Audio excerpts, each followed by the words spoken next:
it God's will for people to be healed and delivered? Yes. Is it God's will for the gospel to go out? Yes. Is it God's will that people meet from house to house? Yes. But is that all? Because, you know, it isn't all. These are staging posts in what God wants to do. Yeah. Well, the thing is to have house churches or whatever it is. Then the problem is the people who hear that, then in 2 or 3 years' time, if the progression has happened, then everyone will be like, oh, I thought we said that it's going to be this, and it sets us up for continual disappointment, doesn't it? Because we're placing our hope in the wrong things. So the hope is in Jesus and the resurrection, isn't it? That's what hope is. They hope in Jesus and the resurrection of the dead. So the question is, when there's a resurrection of the dead, what is it that the resurrection of the dead people are going to be doing? And then it's what is his will then? His full will. And how much of his full will does he want to happen before the resurrection of the dead?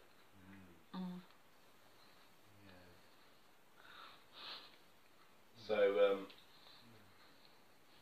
I've met a lot of people, you know, I've been travelling doing simple, whether you call it simple church, organic church, house church, missional communities. I've been travelling doing this for over 10 years across Europe. And I found lots of people who are doing house church and stuff and they're dead. It's dead. You know, they're not living for Jesus at all. It's no different to being in an institutional church. In fact, sometimes it's worse because you haven't got the manpower, the capacity to do anything. So, you know, it's not the structure. Although, you know, Jesus met from house to house, but he was taking the kingdom. So he preached the gospel of the kingdom. He said the kingdom of heaven has come. And so that means the people in the house, they knew that they were to obey the king, and they knew their job was to go to the other towns also. And there's an impetus in them to do that. It's not just about, oh, we've now changed our church structure from this to this. They're actually living and breathing a new way of life. And that in itself spurns a movement. It's not just people have just changed their idea of what church is. Because actually it's a breathing ground for a lot of people being lazy. Oh, we meet in the house, we're not doing anything really apart from just, you know, having a nice time with each other. That's it. That's not what Jesus Christ came to die for. And if that's our excuse that, we're doing simple church, which means basically we don't do anything, then we will be judged more accountable than the churches that are not meeting simply. Different people doing, looking at movements using simple structures in Europe and in the world. And we've hosted them at different times. A lot of them are our friends. You know, so Neil Cole's been over. He's written about organic church and looks at that approach. Wolfgang Simpson, a friend of ours, has written about house churches and houses that change the world. There's Steve Addison and Move, and we invited them over to the New Forms Gathering in 2013. And then from that, God gave them a call to move to England, and they've moved for about 3 years or so. They've moved back now, but they set up a thing called Following the Fishing. And then you've got No Place Left, T4T, you've got the IMB and Discovery Bible Studies, and there's lots of different approaches out there to the same factor. But, you know, there's very few people that are really moving to that kind of mission side of it. It's more, you know, the idea that a church is simple, so we just meet as church. But really, around the world, people that are seeing movements, it's not about the church, it's about the mission. So in India, they're about the mission. These are all the villages that are unreached. We're sending people, and yet we're going to plant house churches. That's the impetus. It's not, oh, we was in a church building, now we're just going to meet simply. That's not the same infrastructure or the impetus. And that's what I was looking for, and still I'm looking for in Europe. That kind of mentality. What are all the towns and unreached places in Britain? What are all the towns and unreached places in Europe? And how are we going in twos to all those places until every place is saturated? That's the heart of it. Yeah. But what I'm saying is, when I've been across Europe meeting people that say they're simple church, house church, or whatever, most of them haven't got that impetus. They're not thinking in that way or implementing in that way at all. Yeah. Therefore, so if we say it's only about the change of church, that's the problem. Yeah. If you've been across them all and they're not like that, then it's not because they've changed church structure. No. It's something to do with, are people on the mission of God or not? It is possible then that you could get those words to go from town to town, and you could go to a town and God could open up other different things, things that we don't know about, like you get in a van and going around and doing odd. So you know, we've got to be broader than saying that God's only going to do it in this way, because God, you know, Jesus went to one place and he preached at a lake, then he went into someone's house, and then he found an upper room. Yeah. So you know, we need to be a bit more flexible. Yeah. Otherwise, we'll be limiting God what He can do. Yeah. You know, Wesley and others, they did all different things. They were in the house. They was in a public building. They were on the streets. They did all of the things all at once. Yeah. And that's what I'm looking for, not the limitations on. Yeah.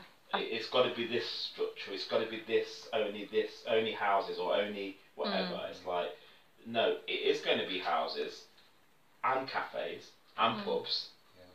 And when the persecution comes, it will go into houses or wherever anyway. So that's fine. So we train people to do that. But then when it comes out in the public again, we'll be out in the public in lakes and baptizing them. So it's not limited to just being one or the other. But what we do need to do is train people to know how to meet simply, so that when the persecution comes, they're ready. Otherwise, they'll be shocked. So then in that, then you move then into training the people who are there how to do the Acts 2:36 all the way through to 47. Not just the repent, baptize, receive the Holy Spirit and the deliverance, but also how you meet. And as I said, we do the in, up and out, or free furs, or DNA, you know, people call it different things, but there's certain practices where you split your time 3 ways so that you're having 3 emphases. And that's an in dimension. Up, in is with one another, up is hearing and obeying God, and out is practicing how you're going to make disciples. So you have those 3 things, so that's practice. But what I'm also saying is that once they started to spread those things across India and places like that, they then also built an infrastructure, because then they're looking at how they're going to get bikes for people to go out further to the villages. And then they're also looking at, you know, in those villages, the people are still poor, and so they're looking at how they're going to move into agriculture or whatever. Otherwise, they're not seeing any transformation in the area. So it always moves to another stage of development. It's not only staying at one stage, because when you don't have that, you have other issues. Your other issues are, if you get lots of churches, so you go to people very poor, you start to see them mobilise churches. They've got free time, they might not be working, but they've also got to eat, or pay, you know, they've got to live. So when they start spreading, because they're not working, they've got time, they can see a lot of results.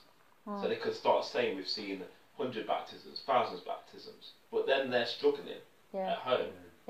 So then what happens is, Western people hear what's going on, and they go over and they start pouring money in. So if we're not enabling the people we're reaching to change their economics, some people are going to come in. So when the people can start pouring in, they start buying the people. And then when they buy the people, it changes the whole thing. So what I'm saying is, there's sometimes more to think about. You know, we want to begin with the end in mind, not just think about the present. At the minute, the people who we're seeing fastest, when we're going out to knock on doors or something like that, is the poor, or poorer, whatever you want to call it. So, in a sense, it's not that different. Here, though, you don't get the situation where people necessarily, although you do sometimes, where people from overseas try and buy the people. You get the thing where people get pulled to the churches. If you don't have an organisation beyond that house, people get pulled. So you still have the same issues in a different kind of way, but the same principal issues. Because, you know, I think that's another thing with people often that are just thinking simple church. They think they're anti-organisation, and that's a problem. For a number of reasons. It's short-sighted. It's not being able to see the impact of having no organisation has. You know, when you're reaching people, and you've seen it already, and you see all of the things like, you know, you've been working amongst people, and then somebody at their workplace or wherever says, oh, what happened? You got baptised in the bath. Oh, come to our church on Sunday. You'll love it because you'll come and your children's needs will be met, and you can join the coffee rota and all that. That's it then. Yeah. Because it's like when they're asked what organisation you're part of, it's like, oh, none. We just meet in our home. I'm talking about the people we're reaching. When they're then at work or wherever they are and they meet a Christian, when they meet a Christian, and the Christian's like, oh, what, you're just meeting in your house, what happens with the kids? Oh, the kids are all around your feet, okay. But what, if you come to our church, they've got a big kids ministry. You'd be surprised if you've got an organisation that can put people to work in things that will lead to the extension of the work. Like them going in a bus and going to the next place, or having a food van and they're working on the food van. You minimise some of that because they're involved in something that's beyond only being in their house. And we need to. That's why we need to increase the infrastructure, which is what we're looking to do in this next couple of years.